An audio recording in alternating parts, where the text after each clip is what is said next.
दोस्तों, जीवन में कई बार बहुत सारे लोग जल्दबाजी में बगैर सोचे समझे कुछ ऐसे फैसले ले लेते हैं जिसका पछतावा उन्हें पूरी जिंदगी होता है। बगैर सोचे समझे जल्दबाजी में लिए गए फैसलों से कई बार बड़े बड़े नुकसान लोगों को उठाने पड़ते हैं। एक कहानी के माध्यम से आपको मैं ये समझाने की कोशिश करूंगा।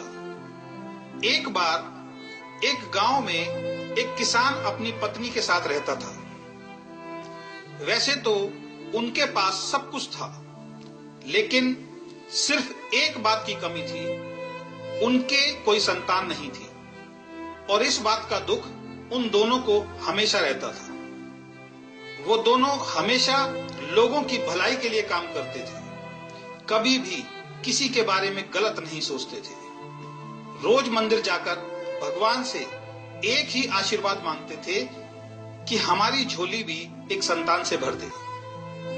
एक दिन सुबह जब वो मंदिर से पूजा करके घर वापस आ रहे थे तो रास्ते में उन्होंने एक नेवले को जख्मी हालत में देखा। शायद कोई बैलगाड़ी उसके ऊपर से गुजर गई थी, उसके बहुत चोट लगी थी। उस नेवले पर उन दोनों को बहुत दया आ गई और उस नेवले को उठाकर वो अपने घर पर ले आए। उसके जख्मों पर दवाई लगाई और रोज उसकी देखभाल करने लगे। धीरे धीरे नेवला सही होने लगा। वो नेवला उन दोनों से इतना घुल गया था कि वो उन्हीं के साथ रहता था। वो उस नेवले को एक बच्चे की तरह प्यार करते थे। कुछ महीनों के बाद किसान को पता लगा कि उसकी पत्नी गर्भवती हो गई है। सबने यही कहा कि इस नेवले की देखभाल करने के कारण ईश्वर ने आपके ऊपर कृपा की है। धीरे धीरे समय बीत गया। 9 महीनों बाद उनके घर में एक सुंदर लड़के का जन्म हुआ। दोनों बहुत खुश थे। उन्होंने ईश्वर का धन्यवाद किया कि अब उन्हें सारी खुशियां मिल गई हैं। अब वो सबको कहते थे, हमारे 2 बेटे हैं, एक नेवले के रूप में, दूसरा उनके बेटे के रूप में। एक दिन वो औरत रोज की तरह गांव की नहर से पानी लेने गई। वहां पर गांव की कुछ और औरतें भी थीं। सबने पूछा, बेटा कैसा है? उसने कहा, बहुत अच्छा है, अभी घर पर खेलता हुआ छोड़ के आई हूं। एक औरत ने किसान की पत्नी से पूछा, घर पर कौन है? तो उसने जवाब दिया कि मेरा बेटा और दूसरा बेटा नेवला दोनों हैं, घर पे ताला लगाकर आई हूं। तभी वो औरत बोली कि एक नेवले के साथ अपने छोटे से बच्चे को कमरे में बंद कर कर आई हो, अगर नेवले ने उसे खा लिया या काट लिया तो क्या होगा? आखिर है तो जानवर ही। साथ ही 2-3 औरतों ने भी उसकी बातों का समर्थन कर दिया। किसान की पत्नी को उनकी बातों में दम लगा। वो फटाफट अपना मटका भरकर घर की तरफ भागी। सारे रास्ते उसके मन में गलत गलत ख्याल आते रहे। घर पहुंचकर जैसे ही उसने दरवाजा खोला, सामने का मंजर देखकर उसके होश उड़ गए। नेवला उसके पैरों में उछल कूद कर रहा था, जैसे वो रोज करता था जब वो बाहर से आती थी खुशी के कारण। लेकिन आज तो नेवले का सारा मुंह खून से सना हुआ था। इसका मतलब गांव की औरतों ने ठीक कहा था, जानवर आखिर जानवर होता है। इसने मेरे बेटे को खा लिया।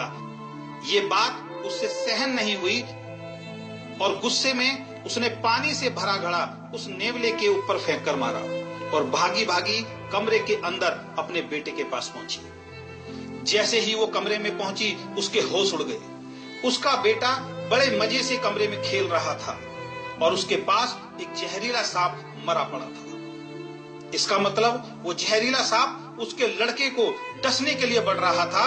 तब नेवले ने सांप को मारकर उसके बेटे की जान बचाई थी। उसके पैरों के नीचे से जमीन खिसक गई। वो वापस भागी दरवाजे की तरफ, लेकिन बहुत देर हो चुकी थी, क्योंकि उस नेवले ने तड़प तड़प कर अपनी जान दे दी थी। दोस्तों, इस कहानी से हमें 2 मैसेज मिलते हैं। पहला, जब लोग आपको कुछ बातें बोलें तो तुरंत उनकी बातों पर विश्वास ना करें, अपना भी दिमाग लगाएं। और दूसरा, जल्दबाजी में फैसला ना लें। अगर फैसला लेना ही है तो कुछ देर सोच के ले।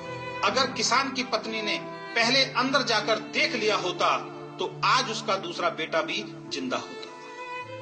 एक बात हमेशा याद रखें, दुनिया में दो तरह के लोग होते हैं। पहले वो जो पहले कोई काम करते हैं और बाद में सोचते हैं, और दूसरे जो पहले सोचते हैं और बाद में काम करते हैं। और जो पहले सोचते हैं और सोच समझकर काम करते हैं वही जीवन में सफल होते हैं। इसलिए किसी ने कहा है, 1 मिनट में जीवन नहीं बदलता, लेकिन 1 मिनट सोचकर लिए गए फैसले से पूरा जीवन बदल जाता है। तो मेरी आप सभी लोगों से यही रिक्वेस्ट है, जीवन में कभी भी कुछ निर्णय लेना पड़े, कुछ फैसला लेना पड़े, तो बहुत आराम से सोच समझने के बाद ही उस काम के लिए फैसला करें। धन्यवाद।